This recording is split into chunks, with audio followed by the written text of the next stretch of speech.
Assalamu alaikum. Dear students, welcome to Superior LMS from Head Office. आज हमारा lecture है lecture number 47, जिसमें हम डिस्कस करेंगे explain the parts of business letter. Question को start करने से पहले हम बिजनेस लेटर पर थोड़ी सी बात करते हैं कि हम फर्स्ट क्वेश्चन से लेकर लास्ट 3 जो लेक्चर्स हैं हमारे, वो बिजनेस लेटर्स पर हुए। तो बिजनेस लेटर्स में सबसे अहम बात जो हमारी बात सामने आई है कि हम इसके ज़रिए अपनी दूसरे बिजनेसमैन के साथ कम्युनिकेशन को डेवलप करते हैं, अपने मैसेज को उस तक पहुंचाते हैं और दूसरा शख्स इस मैसेज को पढ़कर तो हमें रिस्पॉन्ड करता है और हमारे साथ ट्रांजैक्शंस को आगे बढ़ाता है। इसमें ये मददगार साबित होते हैं। आज हमारा टॉपिक है parts of business letter. Parts of business letter में सबसे पहले जो हमारे पास टॉपिक है वो हेडिंग है। हम इसके पार्ट्स को डिस्कस करने से पहले हम एक लेटर्स की जो स्ट्रक्चर है उस पर नज़र करते हैं सबसे पहले, ताकि हम उनको वन बाय वन डिस्कस करें। आप देख रहे हैं कि एक लेटर में सबसे पहले हेडिंग है, फिर हेडिंग के बाद लेफ्ट साइड पर रेफरेंस नंबर है, फिर लेफ्ट साइड पर उसका एड्रेस है, फिर राइट साइड पर आ जाते हैं इनसाइड एड्रेस, फिर अटेंशन लाइन, फिर उसके बाद पॉइंट नंबर 6 पर सैल्यूटेशन है, 7 पर सब्जेक्ट लाइन है, फिर आप देखते हैं उसके बाद बॉडी ऑफ द लेटर है, कम्प्लीमेंट्री क्लोज 9 जब होता है कम्प्लीमेंट्री क्लोज, फिर उसके बाद सिग्नेचर है। इसमें कुछ पार्ट्स इसेंशियल्स होते हैं, कुछ पार्ट्स नॉन इसेंशियल्स होते हैं, वो हम बाद में डिस्कस करते हैं। फिर 11 पर देखें इनिशियल्स है, 12 पर इंक्लूयर है, 13 पर डबल सी है और लास्ट 14 पर पोस्ट स्क्रिप्ट है। अब इस लेटर के इस फॉर्मेट को सामने रखते हुए हम दोबारा से जो हेडिंग है उसकी तरफ वापस आएंगे। सबसे पहले हमने लेटर के फॉर्मेट में भी जो देखा है वो हमने हेडिंग को देखा है। हेडिंग आपको मैंने बताया था कि राइट साइड पर सबसे पहला पॉइंट आएगा। अब ये हेडिंग के अंदर हम मेंशन क्या करते हैं? हेडिंग में नाम और पता फर्म का, जिसको हम खत लिख रहे हैं, जिसको हम लेटर लिख रहे हैं, ये हमेशा उसका एड्रेस आता है और ये हमेशा राइट साइड पर top of the page right corner पर ये मौजूद होता है। This part of letter is called heading. इसके अंदर क्या क्या मेंशन होता है पहले भी बता चुका हूं। Name of the business, address of the business, phone number of business, email address. इसके बाद बिल्कुल हमने अभी लेटर के फॉर्मेट में देखा है, लेफ्ट साइड पर रेफरेंस नंबर है। ये रेफरेंस नंबर लेटर पर देना क्यों ज़रूरी होता है और ये कब दिया जाता है? देखिए, हर बिजनेस के पास एक रिकॉर्ड होता है, उसके लेटर्स का रिकॉर्ड होता है, उसके डॉक्यूमेंटेशंस का रिकॉर्ड होता है। रेफरेंस नंबर बेसिकली जो आपको लेटर लिखा जा रहा है उसके ऊपर लिखने का मतलब ये है कि कभी भी इस लेटर का हवाला नेक्स्ट लेटर में देना पड़े तो उसका रेफरेंस नंबर ही काउंट होता है। तो इसलिए बिजनेस में, कारोबारी मामलात में रेफरेंस नंबर का देना बहुत ज़रूरी है। उसके बाद डेट आती है। डेट जो है वो बिल्कुल हेडिंग के नीचे 2 स्पेस छोड़कर, जहां पर आपने फर्म का नाम, एड्रेस और फोन नंबर है, बिल्कुल 1 से 2 स्पेस नीचे आएंगे तो उसके बाद आप डेट का तीसरा पॉइंट लिखेंगे। If non essential part of the business are not included then the date is typed. Non essentials part अगर आप नहीं लिखते तो इस डेट को आप टाइप करेंगे below the line of heading, otherwise opposite to reference in the right hand side of the corner। देखिए, लेफ्ट साइड पर जो आप देखें तो रेफरेंस नंबर के बिल्कुल ऑपोजिट वो ही प्लेस आती है।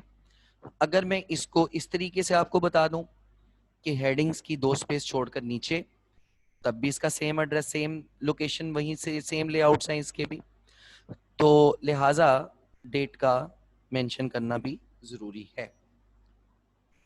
इसके बाद हमारे पास पॉइंट आता है इनसाइड एड्रेस। ये हमेशा उस पार्टी का नाम होता है जिसको हम एड्रेस कर रहे हैं। अब देखें, एड्रेस करने में यानी कि जिसको हम खत लिख रहे हैं। इसके बाद attention line. Attention line, if the post or name of the concerned person is not mentioned with inside address, अगर इनसाइड एड्रेस के अंदर जिसको हम खत लिख रहे हैं उसका नाम या उसका पता मौजूद नहीं है, तो तब हम उसको अटेंशन लाइन लिखेंगे। और ये आमतौर पर इनसाइड एड्रेस के नीचे लिखा जाता है, which is called attention line. इसके बाद बड़ा एक, आप पहले भी इसको पढ़ चुके हैं, सैल्यूटेशन। सैल्यूटेशन खिताब या मुखातिब होने से लिखा गया है। जैसा कि हम खत लिखते हैं, dear sir, dear my dear brother, my dear madam, जो भी हम शुरू से लिखते आ रहे हैं इसको सैल्यूटेशंस बोलते हैं। इसके बाद आती है सब्जेक्ट लाइन। इसके बाद पॉइंट आता है सब्जेक्ट लाइन। सब्जेक्ट लाइन में हम देखते हैं